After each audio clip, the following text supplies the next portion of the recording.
The Triple Path of Sadhana, Jap, Tap and Dhyan. Author, Pandit Sri Ram Sharma Acharya.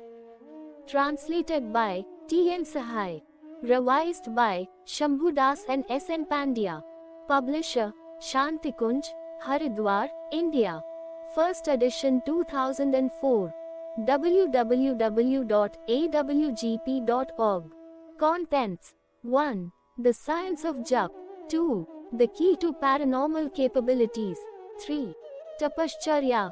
4. About the author. 1. The Science of Jap. The Interface for Communion with God. Introduction. There are quite a few rituals in vogue for worship of God. Devotees subscribing to a variety of faiths have devised specific methods for paying obeisance to the Supreme Being. The vast mass of believers go on pilgrimage to holy places, offer prayers, read scriptures, perform prescribed rituals, carry out circumambulations, decorate holy places, make offerings as a token of faith, meditate and participate in mass prayers. Apart from the masses, there is a minuscule minority of genuine seekers of truth for whom outward rituals are not of primary importance and who seek the presence of their indwelling divinity through inner means of concentration, contemplation and meditation. The inner practice of spirituality consists essentially of two components, namely 1. Jap, a repeated chanting of some scriptural text, divine name or mantran. 2. Dhyan or meditation.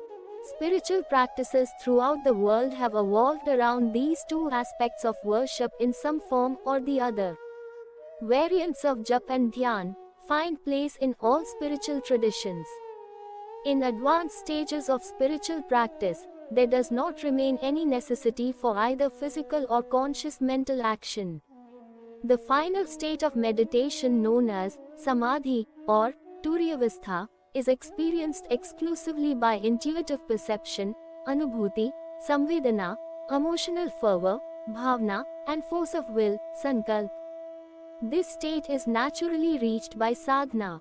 This is the state in which the devotee attains heavenly bliss or the ultimate lasting happiness. This is the state which could also be considered as the ultimate state of realization of the absolute truth or communion with God. On attaining this state, an individual reaches the ultimate goal of life. This attainment is possible only in human form through self-effort coupled with divine grace.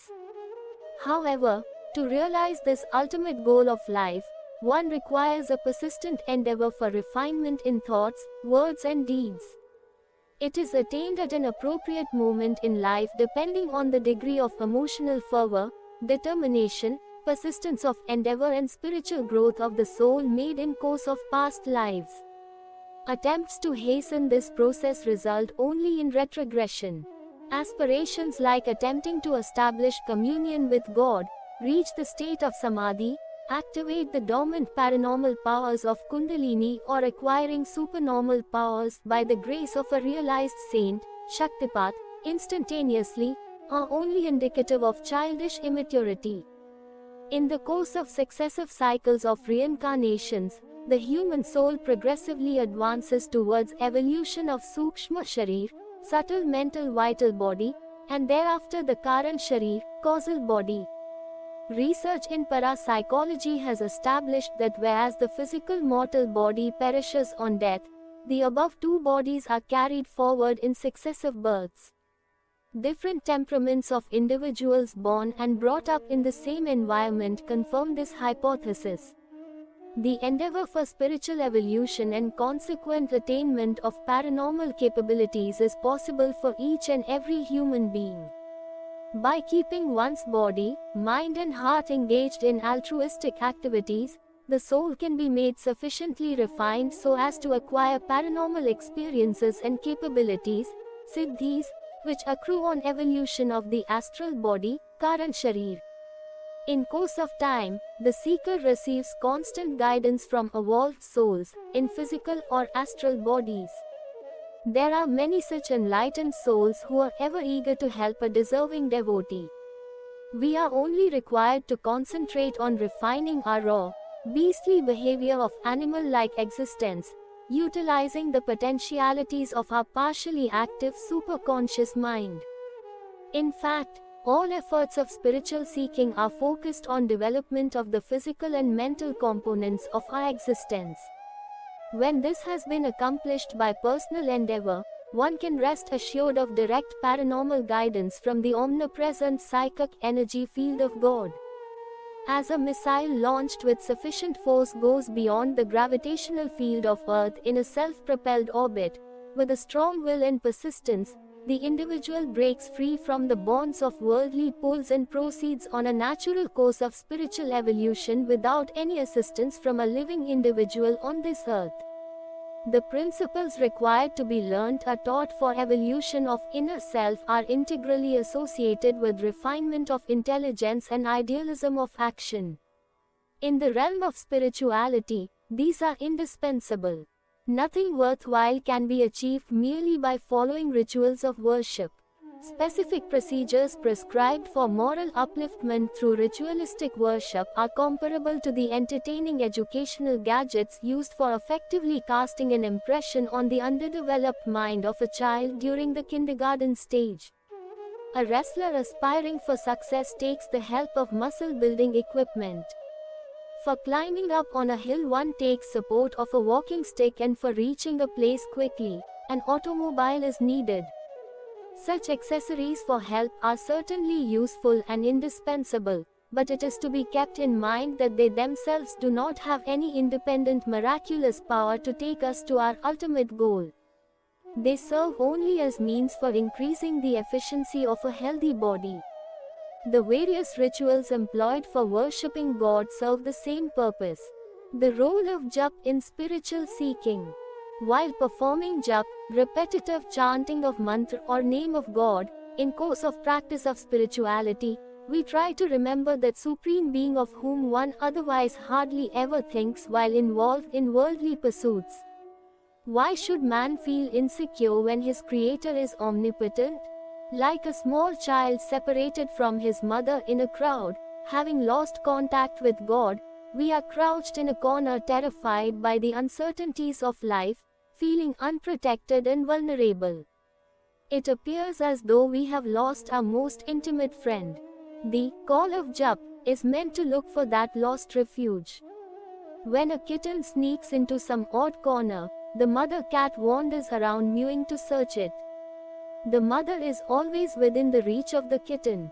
As soon as the kitten mews back, the mother rushes forth to help it. In order to locate a lost child in a carnival, the public address system announces its name again and again. The guardian is not far away, but the child must respond to get reunited with him, her. Repetition of God's name and prayers serve the same purpose.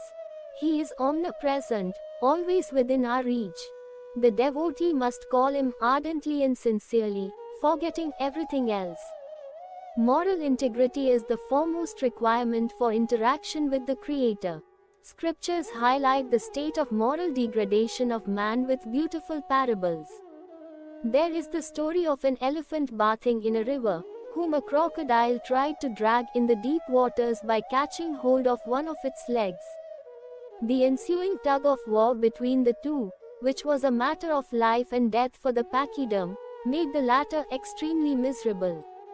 It is mentioned that at that moment of crisis, it, the elephant, desperately called God 1,000 times, and he responded by coming to its rescue, when it had totally given up hope of saving itself by personal endeavor. Similarly, he came to protect Queen Draupadi, when she ardently called up his name to protect her from being disrobed in the royal court of the Kurus. It is said that he did so only after she totally surrendered herself to him by letting go her hold on the sari she was wearing. The scriptural story of the elephant and the crocodile is symbolic as well as educational. It shows that even the most powerful individual needs the help of God in extreme distress. The human being groping in the darkness of illusions and confusions in this world is in a much worse condition than the elephant of the above story. Whereas the latter had only one of its legs in the grip of the enemy, man is totally overpowered by four vices of lust, anger, egoism and jealousy. His natural, noble higher self is overshadowed by beastly instincts. In the second instance, while being disrobed, Draupadi had the honor of her body at stake, whereas now, the very soul of man is losing its garments of nobility. Consequently, his ugly nudity is being exposed, both extremely in his improper thoughts, speech and actions, as well as internally in lack of compassion for fellow beings. In order to escape this degradation, it is just appropriate for the mind, symbolized as elephant, and the soul, symbolized as Draupadi, to call upon God for protection. The repeated chanting of Lord's name in course of Jap is for seeking divine help for upliftment from the abyss of moral degradation. This connection from the cosmic consciousness of divinity reduces man to the lowly status of a humanoid animal or a humanoid insect. Thus, in spite of having a human body, he thinks, acts and behaves like an animal or an insect. The physical body of all living beings is naturally programmed to act by two basic instincts, hunger and sex. An average man belongs to the lower rungs of animal kingdom. He is ever engaged in base urges of anger, lust, greed, attachment, etc. Man is blindly busy in acquiring one thing or the other, Trishna. Neither does he ever think of noble ideals becoming of a human being, nor does he make any attempt to act accordingly. Like the ugly worms squirming in filth, man too wastes his superb capabilities of human existence weeping and wailing in a self-chosen environment of hatred, jealousy, grief and distress. In spite of the delusions of the world, the soul of man secretly and mutely yearns for enlightenment and freedom. In spiritual parlance, addressing him repeatedly by name or through prayer is known as Jap. Prayer is not flattery. One should not be under the false impression that God is so immature as to be influenced by flattery by way of prayers. For him it is irrelevant whether someone remembers him or not. The Supreme is only concerned with the compliance with the eternal laws, which he has laid for the human beings. All he expects from man is observance of self-discipline and duties conforming to human dignity, and these are his only yardstick for reward and punishment. His disapproval or loving approval is comparable to the reactions from usage of the power of electricity. We derive many benefits from it: light through the lamp, air through a fan, audiovisual images through television as results of its proper use. On the other hand, callous and careless meddling with a live wire results in painful reactions as shock or even death by electrocution. One of the aliases of God in Sanskrit language is Rudra, the terror. He is also merciless in punishing the individual who acts unethically. It is ridiculous to think that the divine grace which one deservingly gets by righteous living could be obtained by flattering God through prayers and by mechanically performing rituals of worship. Let us not consider that the Supreme is so naive as to consider a person a true devotee and shower blessings simply because the latter calls his name repeatedly without true inner aspiration. His grace is possible only through refinement of character and by following the basic moral codes of living. The body is covered every day by layers of dirt, and to clean it a daily bath is needed. Clothes are required to be washed daily to remove the dirt. Cleaning the apartment, brushing the teeth, combing the hair are chores of daily necessity. Similarly, the human mind, which becomes dirty each day by pollutants of ideological environment, absorbed through the senses, is required to be cleaned daily. Remembering God, who is absolute purity, is the principal part of worship. A name introduces us to and reminds us of the divine. In order to create an impression of God on our memory, we take the help of His name. Psychology recognizes 4 levels of input of information for efficient functioning of mind. The first, primary step is learning or acquiring an introduction to a piece of information. At the kindergarten level, Children are exposed to this level for educating the mind. They are introduced to various fields of information which is required to be repeated or crammed. The entire curriculum of school is based on this process of repetition. In one way or the other, students of all fields of learning have to go through this drill of repetition. This is the only way to open a file on a subject and enter the input in the memory disk. Certain things are retained in memory for a fairly long period, whereas there are others, which are more or less erased on discontinuation of practice or repetition. In this way, many subjects of school curriculum, unless made use of in course of higher education, are totally erased from memory after some time. For this very reason, soldiers are required to take part in a daily drill. The sportspersons maintain the desired level of fitness by carrying out regular exercise. Daily practice becomes a necessity for the musician. Even when there is a temporary break in practice, the movement of fingers of the instrumentalist becomes erratic and the singer loses track of notations. At the learning stage, therefore, repetition is an absolute necessity. Now let us see the working of this principle in the field of spiritual seeking. Human mind is raw and ever engaged in thinking about material affairs. It is unused to think about receiving enlightenment from God. Jap is the repetitive process to make the light of divine wisdom reach the deepest levels of human psyche, for achieving the state of recognition of relationship of man with God. While drawing water from a well in a rocky area, the repeated friction of the rope leaves a mark on the rim of the well. Repetition of God's name or a prayer serves a similar purpose. Human mind is generally not easily impressionable. Presented with logic, the mind may accept a concept temporarily, but in order to make it acceptable to the human psyche without any reservations, it is required to be impressed again and again by repetition. One can see the working of this principle in case of drug addiction. Beginning from the state of introduction, learning, to the drug, the user ultimately becomes an addict through repetition, and is unable to discard the habit on reaching the state of recognition, when this habit becomes impervious to all sense of reasoning. After repetition is needed the capacity of recall. Unless and until information is firmly retained in the memory by repetition, recalling that information does not become feasible. The reason for illusions and delusions, confusions and misery in this world is that man neither remembers nor is fully convinced that he, as a soul, is primordially related to that super being who is omnipotent and omniscient.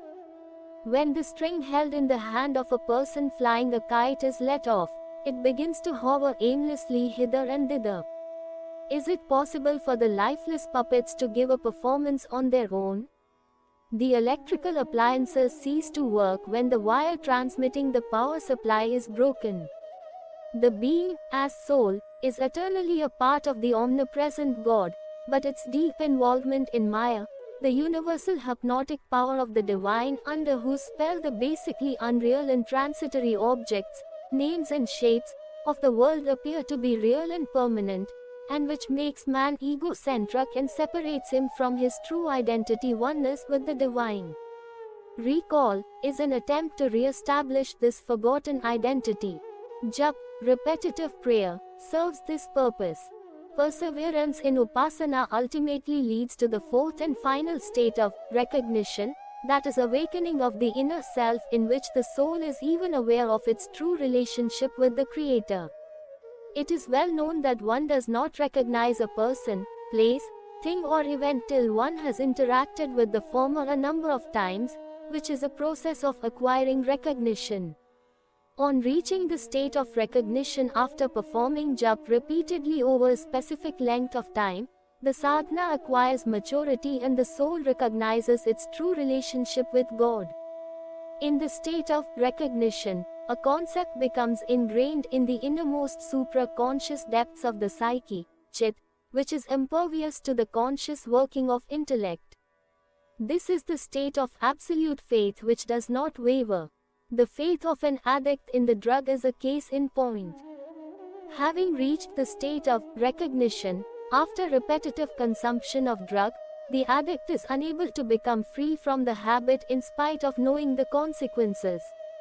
On reaching the state of recognition, the devotee is no longer deluded by Maya.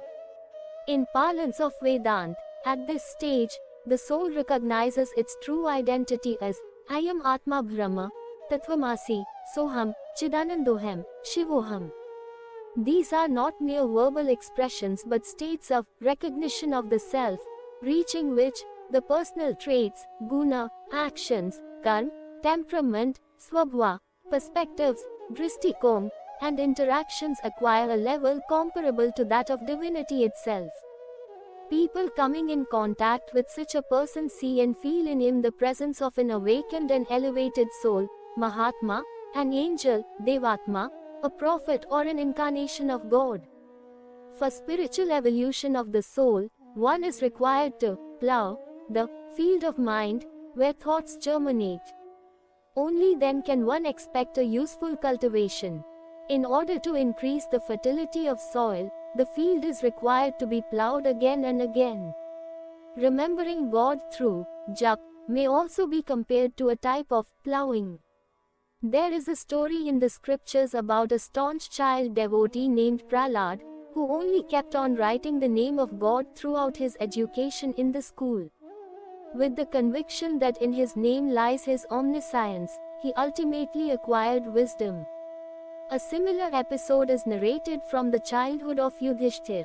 Yudhishthir is a character in the epic Mahabharata who never spoke a lie in his life. In his first lesson in school, he was asked to learn the expression, Satyam Vadam, that is, speak the truth. While his classmate became advanced in the lessons, Yudhishthir continued to write and practice this expression on the plea that the next lesson was to be learned only after the first one was perfected in thought and practice.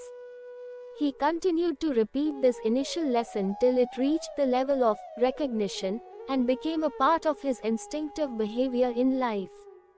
In this way he demonstrated the principle that mind is required to be repeatedly plowed by memory of God till an unshakable faith is established in him, so much as to reflect in behavior. Since God is an embodiment of virtues, the thoughts, speech and actions of a true devotee must become virtuous. The procedure adopted by Prahlad and Yudhishthir shows the efficacy of repetition of mantra by way of jap. Jap is to be continued as a daily routine for incorporating divinity, virtues, in life and for remaining in contact with God. Disciplines of upasana, rituals of worship, may be seen as the curriculum in a school established by the soul to teach 11 pupils, the mind and 10 sensory organs of the body. God's name is to be repeated till these pupils thoroughly imbibe divinity. As mentioned earlier, ritualistic worship is the primary process of learning by repetition in the kindergarten stage. Upasana means seeking proximity of God. In order to put an indelible dye on a piece of cloth, it is required to be soaked for a long time in the solution. The proximity of sandalwood tree makes other shrubs in the neighborhood also fragrant. The soil on which petals of rose fall acquires a sweet rosy smell. The benefits of a good company are well known. Every day one comes across consequences of good and bad company. The process of upasana, literally meaning sitting close by, involves seeking proximity of God who is quintessence of absolute ideals and virtues. It is bound to produce salutary results.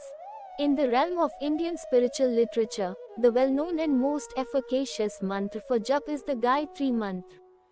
It has been designated as the Guru mantra. The jap of Gayatri mantra is extremely efficacious in refining the inner self. It has earned the distinction of being the essence of the most ancient scriptures, the Vedas. In its words lie the seeds of celestial wisdom and science contained in the Vedas. Apart from helping in spiritual evolution, Gayatri Jap is also significant for material well-being. Around and behind the gross human body there are quite a few subtle energy centers known as chakras, granthis, glands, having paranormal capabilities such as telepathy, psychokinetics, clairvoyance, etc. By activating these nuclei of energy, man can develop extrasensory control over forces of nature. The ultimate product of the process of sadhana, the exercise for controlling faculties of mind, is acquisition of siddhi, paranormal capabilities. Amongst the yogic exercises of sadhana which fructify as extraordinary talents in physical activities and enlightenment of soul, Gayatri Jap has been given a preeminent place. Human mouth, the extraordinary powerhouse of energy. Mouth, in spiritual parlance, is known as Agni Chakra. Agni equals fire of energy, Chakra equals wheel or dynamo. Broadly speaking, amongst various types of energies operating in the human body, Jathagni is the one working in the digestive system. Modern science has been able to record only a few of these energies as ACG, EEG, etc. This energy manifests in various forms as Mandagni, Tivragni, etc., and their intensity is responsible for activity or inactivity of the granthis, glands, subtle clusters of nerves, in the extensive complex of digestive system, extending from mouth to stomach, intestines and other parts of the system. The process of grinding the food takes place in the mouth and primary action of digestion is completed in the stomach. Later, digestion and assimilation takes many forms in other parts of the digestive canal. In this way, Jathagni is one of the energies produced in the mouth, operating the mechanics of digestion. Nevertheless, like the Yagya Kund, which produces subtle energy forms besides physically purifying the environment, the human mouth too generates the power of eloquence apart from the energy for digestion. The energy produced in the Agni Chakra of mouth works in three ways. Physically, Sthul Roop, it works the digestive system, and in subtle forms, Suksham and Karan, it provides the tongue the capacity for pronunciation of speech. Higher levels of the latter are seen in eloquence of the orator, talent of the singer and instrumentalist, which captivate the listeners in large numbers for long durations. Each of the above three functions of the Agni Chakra are of crucial importance. People are rarely aware of the invisible celestial transmissions of energy flowing along with the words produced by mouth. The science of Jap Yoga is basically related to the mysterious effects of these energies produced in the mouth. Pronunciation of words does not merely give information but along with it are transmitted emotions, expressions, empathies, motivations and other powers capable of influencing the listener. That is why words have the power to make friends and foes. In absence of any charge of energy, words would not have succeeded in encouraging or discouraging people. An abusive language makes one angry, speechless or stupefied. On hearing a bad news, man suddenly loses interest in food and is unable to sleep. News of death of a dear one makes one benumbed. Flow of words filled with logic, facts and enthusiasm instantly changes opinions of an audience, and persons hypnotized by a fiery speech surge forward to follow the powerful orator. There is an instance in Mahabharata that a few sarcastic and insulting words uttered by Draupadi for Duryodhana hurt him so much that it resulted in the dreadful great battle of Mahabharata, during which huge armies were wiped out. She had insulted Duryodhana by saying that he was a blind son of a blind father. It is thus evident that speech is not meant merely to convey information. The flow of words also carries the charge of energy, which, wherever it strikes, creates beneficial or baneful waves depending on the quality of the speech in the psyche of the listener. Modern science identifies sound only as a physical wave motion with its wavelengths and frequencies, but it is unable to define its power of empathic reactions in the listener. The latter part is the domain of parapsychology or spiritual sadhana. Jap Yoga and Mantra Shakti. Jap Yoga makes use of concentration of spiritual influence of word power. The action of Jap on human psyche can be explained by the following examples. After extracting juice, the peelings of the fruit are discarded.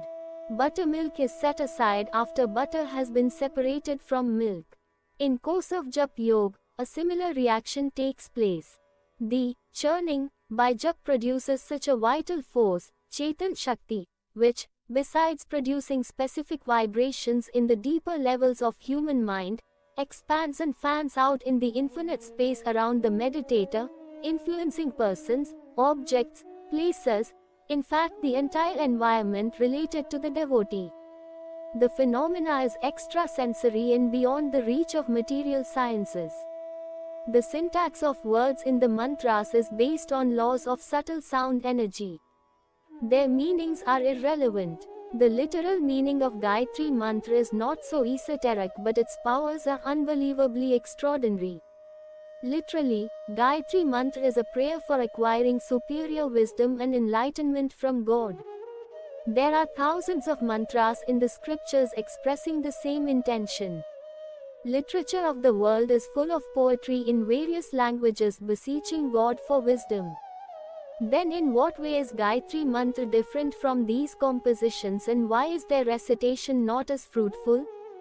As a matter of fact, the composers of the mantras had laid emphasis on their syntax. There are quite a few powerful mantras like Rin, Clean, Ain, Hu, Yan, Fat, which literally have no meaning whatsoever. Hence it is futile to seek the significance of apparent meaning in a mantra.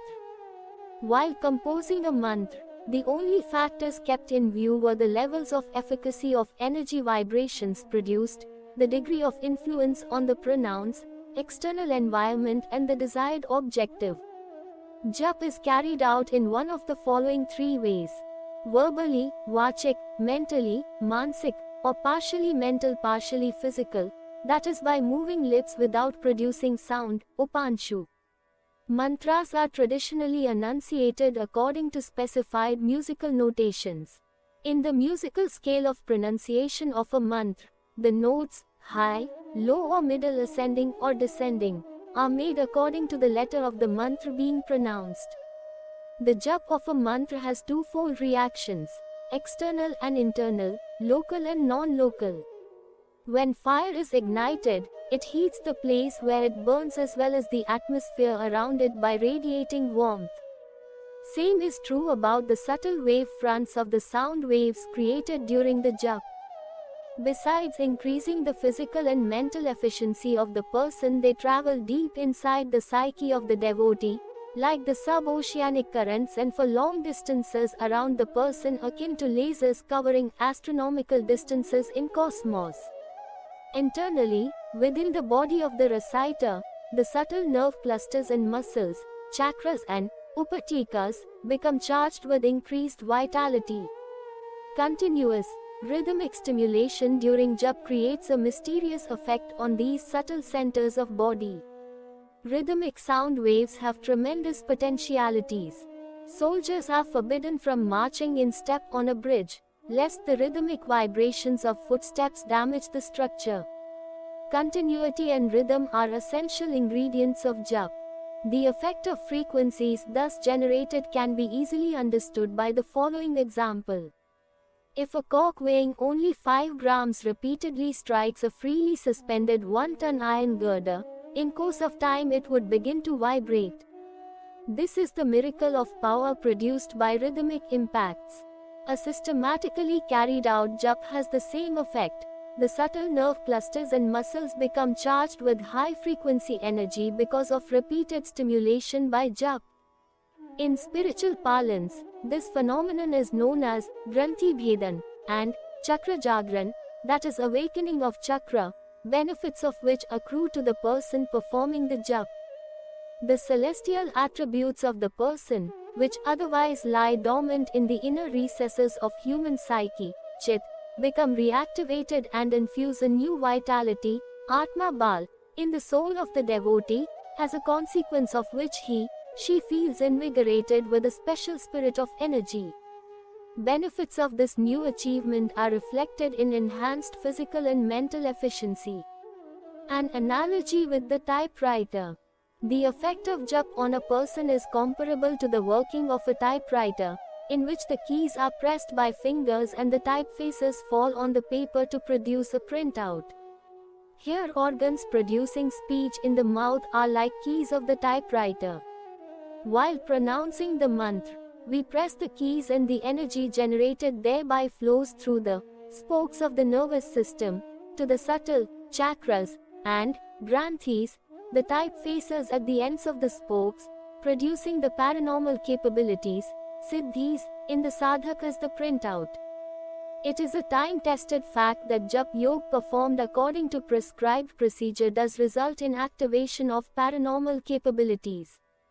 Jap creates psychic friction, stimulation. The exercise of jap acts as a type of stimulation. Rubbing palms together produces heat and an electrostatic charge. The continuous chanting of mantra during jap too produces a type of subtle stimulation.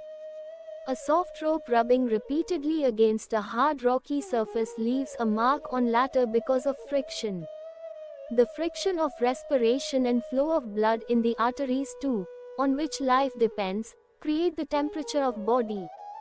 Like a body that gets heated and activated on running, the friction produced by jap stimulates the mental faculties, sukshma sharir, and the energy produced churns up the dormant intelligence of the inner self.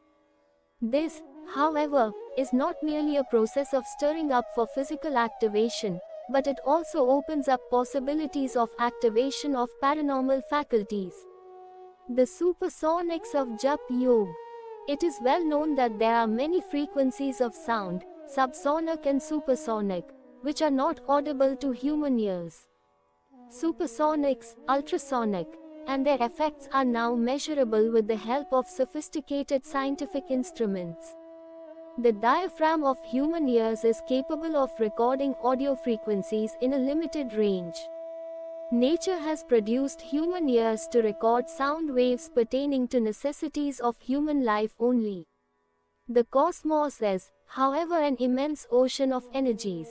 Like the ebb and flow in an ocean, there are numerous vibrations of subsonic and ultrasonic frequencies of sound around us which can hardly be detected by modern sophisticated scientific instruments. It is the grace of God that man is not able to hear all of them. Otherwise, it would have been impossible to live in that commotion of sound. Mechanics of energy propagation in jap. It is well known that velocity of sound is much less than the velocity of light. That is why the bang of artillery fire is heard after the smoke and the flash have been seen. Wherever there is an audiovisual action, the visual image is seen before the sound is heard. It is the miracle of electromagnetic waves, which makes the sound travel at 1,86,000 miles per second. Supreme positions of sound over the electromagnetic waves make them so powerful that they are able to travel around the world in a fraction of a second. This property of electromagnetism is utilized in controlling the orbits of artificial satellites, sending signals and carrying out repairs in space. The lasers are so powerful that they can easily drill a hole through a meter-thick sheet of iron or perform precise surgery on 100,000th fraction of iris to the desired dimensions. Lasers are now being used for treatment of cancer, intestinal treatments and treatment of schematic heart diseases. In the process of jap, supersonic frequencies are produced and coordinated with mental attributes of the practitioner. The words of mantra being pronounced during the jap when coordinated with total confidence, Atmanistha, and strong faith and determination, Sankalpa Shakti, of the devotee, become very powerful and amplified, and as ultrasonic transmissions develop the capacity to travel around the world instantaneously. One more significant aspect of jap is that it instantaneously influences the global environment as well as personality of the devotee, which becomes extraordinarily magnetic and powerful. Generally, the impact of energy is hardly seen on the equipment or station producing and transmitting it. Equipments generating lasers and X-rays are themselves not affected by these rays. Reaction is seen only on the object on which the impact is created. Jap, on the other hand, is a unique energy generating process, far superior to any equipment produced by modern science. The energy produced during the jap shows its reactions both on the equipment, the performer, and external environment. The subtle thought waves establish a telepathic communication with everyone related to the sadhak. Types of jap.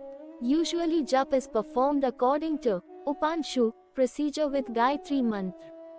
However, there is yet another significant method prescribed by the spiritual masters as Soham Sadhana, in which no mantra is directly used. In this variety of jap, the science of pran, vital force, is made use of. Pran is the omnipresent life force being acquired by all living beings through respiration. Death occurs when one is unable to draw in the pran. Soham sadhana is also known as ajapa jap, involuntary jap, or pran gayatri. This technique of jap makes use of the natural sound involuntarily produced during respiration. Breathing in the air entering the nostrils makes a very faint S sound. The short interval, when the breath is retained, a sound like so is produced. While exhaling, it sounds like hum. The acoustics are very faint and are discernible only by the subtle auditory nerves after deep continuous meditation on breath for a long time. It is not possible to hear this sound through the orifices of the ears. In yet another type of meditation called Nad Yoga, through the subtle auditory nerves one can hear celestial sounds, cascading waterfalls or playing on harps, veena. The Hansa Yoga technique of meditation, on the other hand, provides double benefits of utilizing the combination of subtle auditory and olfactory nerves. Ahat and Anahat sounds. Research in spirituality has identified two types of sounds, namely, Ahat Shabd, sound audible to ears, and Anahat Shabd, subtle frequencies of sound detectable by auditory nervous system during meditation. Soham, described above, belongs to the second category. The Ahat Shabdas are created by virtue of an impact by physical action, whereas Anahat Shabdas are natural extrasensory vibrations. There are two hypotheses. Sound is created by interaction between the five primordial elements of which the cosmos is composed and their qualitative attributes, Sat, Raj, Tam, in the infinitude of cosmos. According to the other hypothesis, in course of Nad Yoga, one hears the various sounds produced by the incessant involuntary movements taking place within the body as circulation of blood, contraction and expansion of muscles, exhalation and inhalation of air, and these sounds fall in the category of Ahat Shabdas. However, in spite of being referred to as Anahat, the sounds heard during Nad Yoga are generally considered as Ahat. The words produced by mouth, including those during the jap, are also Ahat Shabds since they are produced because of impacts of muscles of lips, tongue, larynx, palate, etc. In spiritual exercises, Anahat sounds are considered more powerful than the Ahat ones. The Anahat sounds are products of cosmic vibrations determined by the Creator, whereas physical movements in the material world produce the Ahat. In this way, one belongs to the Creator and the other to his creation. Hence, their relative significance. Soham, I am that. Research in spirituality shows that in the innermost levels of the human psyche, the being is always conscious of its true identity with the omnipresent Creator, Atmabodh Pragya, and this supra-consciousness, self-awareness, of primordial identity Atmabodh, induces the involuntary jap, ajapa jap, as Soham. In Sanskrit language, Soham is a combination of two words so plus hum. However, notwithstanding the complexities of grammar, which are irrelevant for the eternally present sounds, let us consider only the concept behind this nomenclature of Soham. So means that, and hum means I. Spirituality regards I, the basic identity of the living being, as soul. Thus, taken as one word, Soham implies, I am that is, I, the individual, is one with that cosmic presence, omnipresent God. In this way, this concept supports the theory of Advait, the indivisibility of God and creation. In other words, each individual soul is part and parcel of whole, the Supreme Soul, that is God. The omnipresence of God is a concept common to all faiths of the world. In India, spirituality uses a plethora of expressions like Tattvamasi, Ayam Atma Brahma, Shivoham, Buddhosi Niranjanosi, to derive home this vision. They advocate the elemental oneness of the Creator, Brahma, and the creation, individual. Pranayam, performed in course of Soham Sadhana, is for this very purpose of re-establishing the interface between the Supreme Soul, God, and the individual soul, human being. Through pranayam during Soham Sadhana, the individual is reminded of that eternal relationship with the Creator. Man generally identifies himself as his physical body. All his efforts and activities are exclusively confined to making arrangements for convenience of this body, its pleasures, comforts, and benefits. He considers only those persons, places and things as his own which are related to his body. His sense of belonging remains confined to this false field of self, and everything else is regarded as not self. As a consequence, man does not hesitate from harming others. This is the state of life of common man described by the seers, in which the infatuated soul aimlessly wanders, deluded by the false perspective of physical, mental and emotional attachments, Maya. Constricted by this illusory relationship, the individual becomes involved in selfish, regressive and harmful activities. This narrow outlook is also responsible for numerous physical and mental ailments that result in perpetual situations of suffering, grief and distress. It is necessary to avoid and escape from such an unfortunate situation. The super science of spirituality is devoted to showing the prodigal man the path back to his true home. Soham Sadhana has been regarded as a means for awareness of truth, fundamental wisdom, and realization of God. It shows the true relationship of the individual soul with the super soul and makes the former realize this relationship.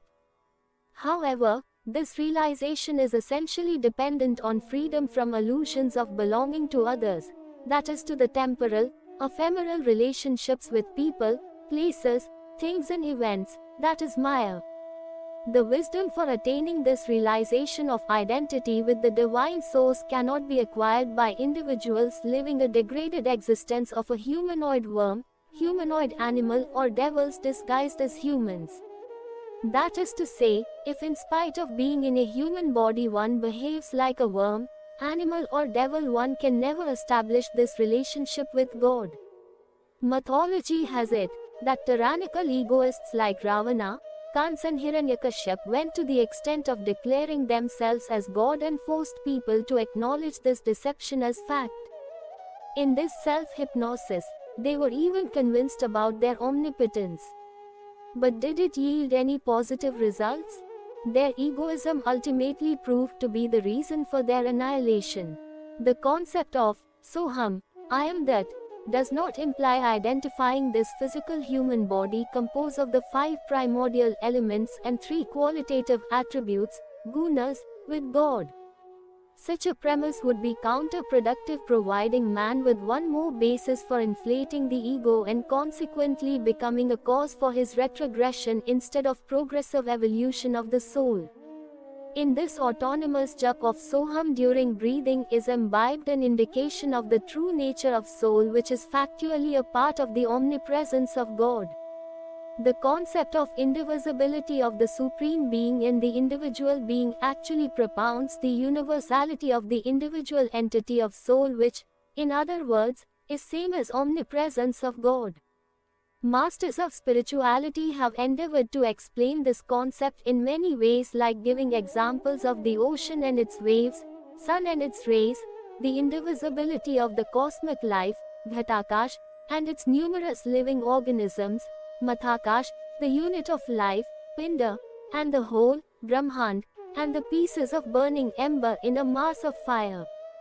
In this way, they have pointed out that on casting off the veils of illusory identifications with the body and mind, becoming devoid of the veils of pollutants of vices, the individual living being, soul, attains oneness with the Supreme Divinity.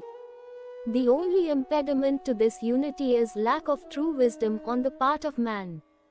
Disregarding his true relationship with God, the individual considers oneself as an independent being, which results in false sense of an inflated ego, the perception of I and mine, in relation to the transitory names and forms.